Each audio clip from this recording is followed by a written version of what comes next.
Halo, Assalamualaikum everybody. I'm here, Muhammad Taufik Zulkifli.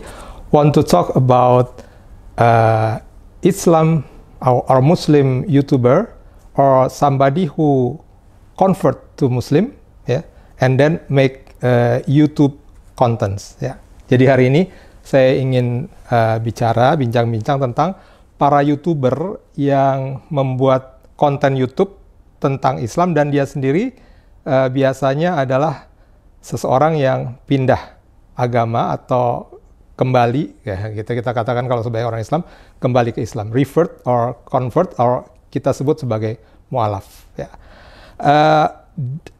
Nama-namanya banyak dan kelihatannya banyak yang terkait dengan Indonesia. Ya, misalnya yang paling banyak dan sekarang sedang heboh itu adalah Daud Kim dari Korea. Beliau ini punya followers sebanyak 2,28 juta. Banyak ya. Mungkin setara seperti di Indonesia siapa Alif Bata kali gitu ya. 2,28 juta. Kemudian yang berikutnya ini yang banyak juga adalah kita concernnya pada YouTuber ya yang membuat konten Islamik dalam tanda kutip dan beliaunya ini revert atau menjadi mu'alaf ya. Yang kedua ini dari Korea juga Ujung Oppa ya. Ujung Oppa sebenarnya sebelumnya dia juga sudah terkenal di Indonesia sebagai content maker ya, sebagai YouTuber. Tapi kemudian beliau juga menjadi mu'alaf, pindah ke Muslim.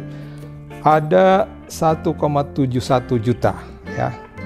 Dan kemudian ini ternyata banyak orang Korea yang kemudian menjadi Muslim ya. Kemudian teman-temannya kalau kita lihat, nah ini ada si Daud Kim ya. Kalau kita lihat dia kemudian nanti berikutnya dia akan berkolaborasi dengan sesama convert Muslim ya atau sesama mu'alaf. Biasanya kalau di negara Korea ya dengan teman-teman Koreanya ya. Dan kemudian ada dari Inggris ya. Ini adalah Jay Palfrey ya. Ada 612.000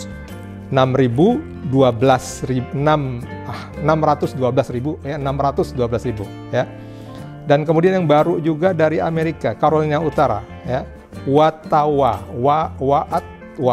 ya, ini ada 868.000 dan seterusnya ya.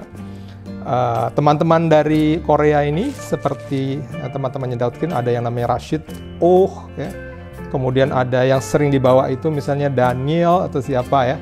Tapi Rashid Oh baru 190.000. Kemudian dari luar Korea, dari yang lain ya, selain orang-orang Korea juga ada dari Cina, Hong Kong ini Isama ya, itu 95.000 ya, sekian ya follower.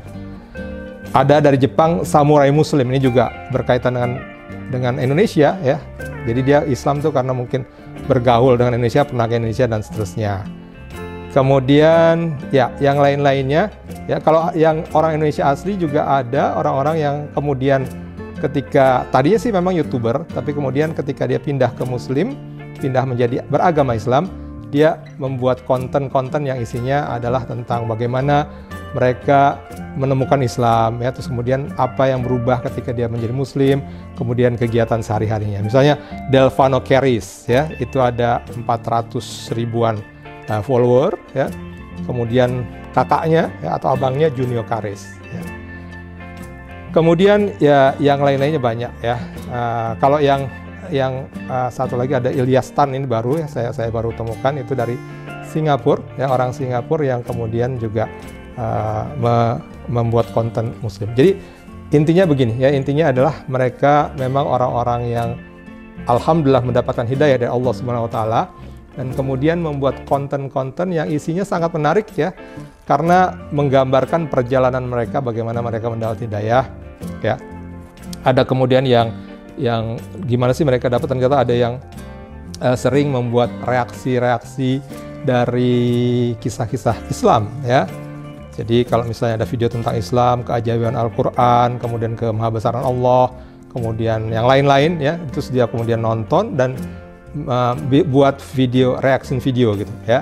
Misalnya ini yang dari misalnya si LSTV, ada LSTV ya, itu dari Amerika.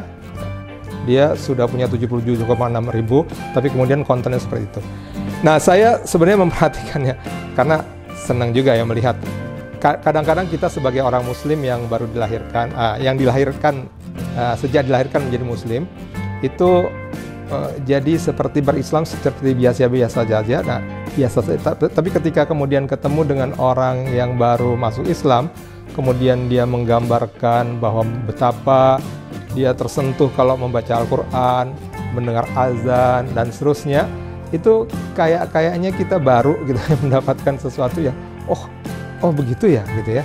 Nah, kadang-kadang itu sangat mempengaruhi kita juga, sehingga bagus ya pencerahan, sehingga kita yang Muslim dari lahir itu bisa insaf ya, atau bisa taubat, atau bisa menemukan kembali bahwa ya kok kita yang sudah dari kecil ya jadi Muslim kok nggak sampai punya tingkat keimanan, tingkat pencarian yang seperti itu ya.